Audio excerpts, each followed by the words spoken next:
We've talked about the best Netflix movies. Now it's time to talk TV shows. These are my top 10 Netflix series of 2023. Let's do it. What's up, Netflix fans? Welcome back to the channel. You guys know I love reviewing streaming content on this channel, so if you want to join in on the fun in 2024, subscribe, or if not, I get it. I saw quite a few Netflix shows in 2023. That being said, not as many great shows as in years past, just a bunch that I'm like, yeah, it's pretty good. I mean, it's all right, So we're gonna get into this. If you guys want to support this video, dropping that thumbs up is the best way to do that. And if you hear noises, my daughter's over there. I'm on baby duty. It's the best. At number 10, I have to be honest with you. I'm a very indecisive person, and I just said, you know what? We're going to put 2 at number 10, because a top 11 would be weird, and I can't decide. So my number 10 is torn between Scott Pilgrim Takes Off and Heartstopper Season 2. I'm sorry. Season 1 of Heartstopper was absolutely brilliant. One of the better romantic coming-of-age stories that I've seen in quite some time. And while Season 2 did not quite live up to the level of the first, I still really enjoyed where our characters went in this season. There may have been one too many subplots in there, but the relationship between Nick and Charlie, the way that this is maturing, and as they hit their bumps, and all of the things involved with that, finding yourself and realizing how others may or may not have an impact on that. I thought that was brilliantly done in Season 2, and even though there was one too many subplots, I really enjoyed some of the other stories and relationships that were developing. So Season 2 of Heartstopper is still really enjoyable, and fans, I have a feeling, really enjoyed it, and we're looking forward to seeing what's coming next. On the other side of things, my other number 10 is Scott Pilgrim, the anime/animated series that I had some issues with. Absolutely. I did not love the fact that Scott Pilgrim wasn't in the show all that much. That being said, the story that they do tell is very different. I appreciate that. Didn't do the exact same thing, and it stands out. Yeah, the story with Scott, Ramona, the 7 evil exes, all of that fun stuff is there in the first episode. It's very similar to what we saw in the movie, and obviously mostly the same cast, but then it goes off in a different direction because Scott, I won't spoil it, but he disappears for a lengthy period of time, and we are really with Ramona. This is a Ramona show and friends, and with the cast that you love from the live-action movie, it took me a bit to get used to that, and I did not love certain things that they did, but for the most part, it's entertaining. The animation was stunning. It was really fun to watch, and it embraces that video game feel while delivering an ending that brought everything back in an awesome way and featured a very surprising character at that. I loved the finale, and for the most part, this show really worked for me. So 2 deserving shows for number 10. Let's move on. Look, I get it, Season 4. It wasn't for everyone. Joe, he's now living in London. He's trying to create a new life for himself. Once again, yada, yada, yada. It feels like it's the same thing every season, but we're always introduced to new characters, a new mystery, maybe a new murder, some crazy things happening, and our perspective this time around, making what used to be one very specific character something a little bit different in Season 4, taking that risk. In the beginning of the season, I was worried. I was nervous. I wasn't fully invested in the mystery of it all. But when we got part 2, and I sat back and said, okay, this is really starting to work and fire on all cylinders. By the time we got to the end, Season 4 ended up really delivering for me. I know I didn't review the last few episodes. I'm sorry. But I really enjoyed them. Look, this show, it's very specific in what it does. I know not everyone likes the repetitive type of storyline, and it's over the top in certain ways. You're following this guy who is very clearly a psychopath. I'm a psycho. But you find yourself rooting for him because Penn Badgley's just so daggone likable. I think I just like Penn Badgley. Maybe that's what it is. But I had fun with Season 4. I know it has its problems. It's not as good as other seasons, but I was invested in the mystery, and there's something about this schlocky type of TV show that just gets you invested. It took a little longer this time around, but I still got invested, and by the time it got to the end, I'm like, yeah, I could use... My daughter enjoyed it. Just kidding, she didn't watch it. Why would I do that? The Diplomat. Kerry Russell. I thought I knew what this show was going to be, and as I was watching, I'm like, yeah, it is what I expected, but I didn't think I would be this riveted by such an obvious type of premise that relies on dialogue and relies on the performances, and everything about The Diplomat was really compelling. You have this diplomat who finds herself in this high-profile job, and the implications for herself, her marriage, her future in politics, all of that culminates as this season progresses, and man, this is a really intense drama. I was captivated by the dialogue, and the further we got into it, the more I'm like, man, Kerry Russell, this could be an Emmy nomination, an Emmy-nominated performance. I thought she was that good. Not only is it Russell, Rufus Sewell is fantastic in this role. They're back and forth, and the tension between certain characters, but also others that come along, the foreign secretary, Rory Kinnear's role as the prime minister. So many great character actors in this show, not super high-profile names, but people that sink into their roles. And when you have this political drama, that in itself is compelling, but add the romance element to it and the tension between those two, and I was just really invested, and it's one of those shows that I think everyone should watch if you like this genre, or if you like Kerry Russell. How about Bodies? What a crazy premise. First of all, the storytelling in the show is so distinct. It's unlike any other show in 2023. Even if you don't like it, you'll at least be riveted by how different it feels. You have 4 detectives in 4 time periods of London finding themselves investigating the exact same murder. These bodies appear. We're getting to see this person's perspective, this person's perspective. Every time period feels different. Every detective has their own distinct personality, and you're following 3 at the beginning of the show, and then all of a sudden the 4th one comes along. You're like, oh my God, we're in 4 time periods. How does this connect? How do all of these storylines interweave? That's the mystery of the show. That's the compelling element, and that's something that, I'm sorry, my daughter's so cute. I can't. The cool thing about dealing with these time periods is you're allowed to create a different aesthetic for each one. So you have the 1890s, the 1940s, the 2020s, and then the 2050s. So we get to see this futuristic setting. That's really cool. And the actors, the performances, Kyle Soller, Mecca Okafor, Ashira Haas is in here, and Ashira Haas is one of my favorite Netflix actors. Every time she's on Netflix, it's incredible. And the filmmakers involved are really good. It does have its issues on occasion, and I was left with questions that had me scratching my head, a little frustrated at times, but you'll take that when you get something so distinct. If you like sci-fi, what's this? I just want you guys to know you're responsible for 2 entries on this list. I did not review Pluto when it came out. I didn't know that much about it. I think I was busy that weekend, but I asked you on my community page what I should watch. You said Pluto. I checked it out, and guess what?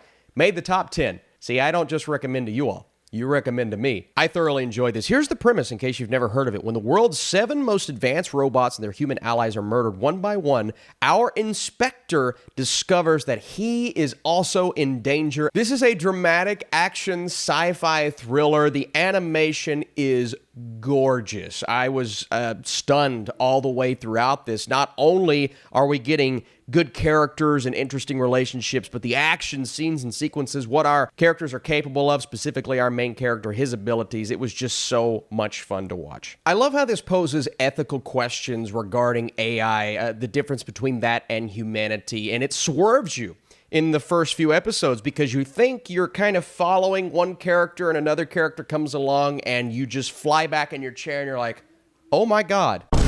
That's what this is. You know, it kind of reminds me of what the creator, and I don't know if this actually came out before the creator or after, of what the creator was striving for in terms of the message and somewhat of the ethical dilemma, but this was handled much better. This was much more entertaining. You have this anime style, which just works so well for what they're going for.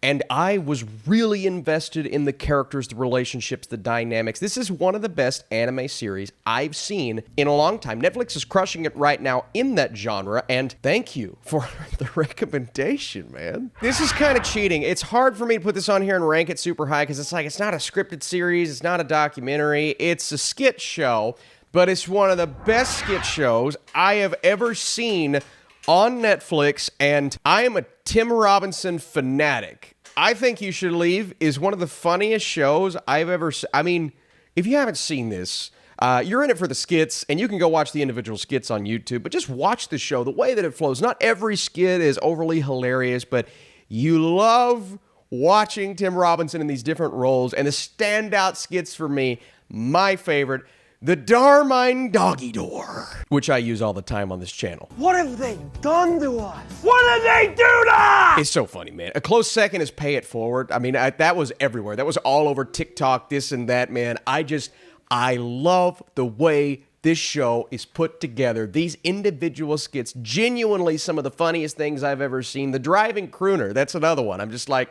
I go back to these constantly. And Tim Robinson's personality, it's not for everyone. Comedy's really subjective. Some people watch him, they're like, this guy's a lunatic. Yes, but I love him. I didn't think this was going to be good. I'll be honest with you. I saw this trailer and I said, this is...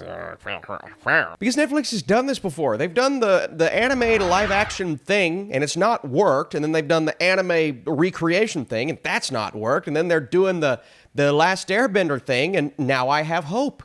Why do I have hope? Because One Piece was a freaking blast. It all starts with our main character and the casting. And Yaki Godoy is just, I mean, it's so spot on.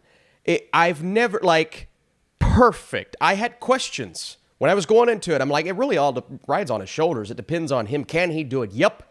Check that off the list. What else do we got? And all of these characters embrace the lunacy so much as we progress, this crazy swashbuckling anime adventure brought to life, but it's also separating itself as its own thing. It's not the exact same thing as the anime because you're condensing episodes, obviously. Every villain stands out as fascinating. The special effects work really well. You have all of the abilities of our characters, but it's the adventure feel of One Piece that keeps you so captivated as you go. And the side characters, whether it be people on the side of our main hero or those that turn against him, and the villainous entities that we encounter, this is everything you want in a live-action anime adaptation. I had a great time with it. It got me kind of into the lore here and made me want to go, and I've seen episodes of One Piece. It's really good, but it made me want to go back and start watching. Can I get through 1,000 episodes? Probably not, but it would be cool. Steven Yeun, Ali Wong, this is beef. I saw the trailer and I'm like, yeah, two people, they have road rage and this turns into some kind of oh, it's A24. Oh, okay. But this road rage leads to beef between the two, but it's all about how this sparks something that slowly consumes both of their lives and sends them down an individual path, but also a conjoined path to where they're kind of spiraling out of control. And we get to see into their lives and kind of how their emotions are guiding them on this crazy journey, but also one that's subtle at times. The dialogue is so compelling in this series. I was so impressed with the creators here. I can't wait to see what they're doing next, and the brilliance of this script comes into play. There's one scene in particular with Steven's character where he's in a church and he's kind of feeling the regret and remorse of what's going on. Man, that's one of the best scenes of the year. On television, maybe in general, one of the best scenes of the year. You really get to see these performances shine. And this is a show that's getting nominated for a lot. I think a lot of those nominations are warranted. I was really invested, and it's just different. I appreciate that. Another series that you recommended throughout the year. Again, it's been a busy year, man. I've got a newborn, a lot of things going on. So I've missed a few shows. I missed Blue Eye Samurai, and I said, you know what? Everyone's recommending that. Let me go check it out. Let's see what this is all about. Could it be as good? Yes. Is it as good as that? Yes. Is this one of the best animated series? Yes. All of that. It's not quite as impactful as Arcane was, but it's close. I mean, I can compare the two. These are two of the best series on Netflix, and Blue Eye Samurai stands out as just an unbelievable, intense, beautifully authentic, gorgeously animated samurai story. And our main character, driven by revenge, and you get that backstory in the first few episodes, her journey, the training, all of that, but none of it is thrown together. It's not just one big montage. There are montages in this show, but it's so fleshed out. The fact that this is a TV show allows us to spend intimate time with our characters, and then she goes on this awesome journey, accompanied by a couple of sidekicks here and there. One guy, he's just like, hey, can I please? Can I join? And she sets out on a path to her destiny. And this is a bloody path. This is an action-packed path. And every action sequence, I mean, from the main beginning, from the first episode, you see her skill with the blade. And it doesn't stop. It escalates. And these fight sequences, man, you talk about edge-of-your-seat television. This is edge-of-your-seat television.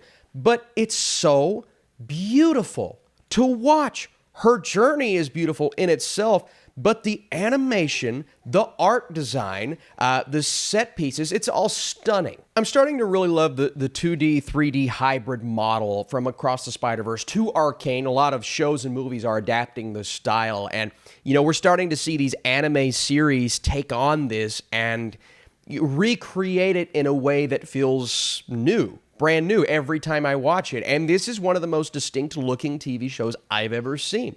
And the fact that it gets dark and bloody, it's very adult. It's not a show for young kids, even though I think a lot of teens are going to sneak and watch this. You'll get blood galore all throughout, and you also get those intimate moments with our character and her journey, her emotions, that backstory, the way that it builds her up, and you feel every bit of it. But once we set out on this current journey that she's on, and everybody loves a classic revenge tale, it has that Kill Bill feeling to it, those vibes all throughout. But man, I really, really love this experience. And again, I should start taking your recommendations more often. Look at us. Hey, look at us. Look at us. All right, folks, wanted to pause, take a few seconds, and say linked in the description down below is my updated Amazon storefront. I've had a lot of questions lately. Austin, what do you use for your YouTube channel? How can I get started? Well, really, you can get started with the phone, but I've listed a lot of options in that storefront. Follow the link down below to let you all know exactly what I use. Again, just a small part of my journey, but now you know. Thanks for the support. Let's keep going. Number one, it could only be one. That is Mike freaking Flanagan, and I believe this is his swan song on Netflix. The man who brought us The Haunting of Hill House, countless movies and shows, Gerald's Game being the standout movie, Midnight Mass, one of my favorite shows on Netflix, along with Haunting of Hill House. This is the fall of the House of Usher, and this features some of the best performances of the year, the most compelling story I've seen on Netflix this year, and just a haunting atmosphere that changes from episode to episode. It's not a series for everyone, but if you can get invested in the mystery of it all, go on this journey that is spelled out for you in the beginning. You know exactly what happens from the first episode, and I didn't like that at first. I'm like, I don't love that I know who's going to die. It tells you in the first episode who's going to die, but the way that it explores each death and each sibling, each daughter, each son, and the tragedy. It's not a heartfelt story. Mike Flanagan, shocking. Carla Gugino, yeah, she was nominated for a Critics' Choice Award. She deserves that. This is the best performance she's ever given. And she's always working with Mike Flanagan. This is like the best of Mike Flanagan. Everybody that's here, most of them, they've worked with Flanagan before, but it's like the best of the best here because they're able to fall into a different type of character. And Carla is able to play like 7 different types of characters, one in every episode. And it all culminates with her. It's a mesmerizing performance. It's narrated in a sense by Bruce Greenwood. I thought he was amazing here. I would also like to give a shout out to Carl Lumbly, who plays our detective. That storyline, we get a look into the past of our older characters and kind of how this deal was made to start with, and then the present, the tragedy of what's happening to all of these kids, one by one, episode by episode, each death so distinct and so vivid. The scene in the nightclub, you know, where that happens, that's one of the most morbid things I think I've ever seen. It was, oh my God, man. The visuals. Yeesh. I honestly think I'm just enamored with Flanagan's ability to tell a compelling story like this with all of the scary things happening. It's not the most jump scary show I've ever seen. I wasn't as haunted as I was during Hill House, and I wasn't as freaked out as I was while watching Midnight Mass, but I do think this is one of the most compelling stories, and if you're an Edgar Allan Poe fan, you'll like it. If you're a Mark Hamill fan, you'll like this performance a lot. This was the most intimate experience I had while watching a show in 2023, and I got to watch it with my wife. That was fun. And my daughter, I wanted to absolutely terrify her. That's a joke. Thanks so much for watching this video. Now I have to do my top 10 overall TV shows of the year and the most anticipated series I have for 2024. A couple of these shows are going to make that overall list, but what are you guys looking forward to on Netflix? Let me know. What should I be reviewing in 2024? If you don't have notifications turned on, I think that's a really important thing because sometimes they just don't tell you when I post. So I appreciate it. You guys are the best. See you soon.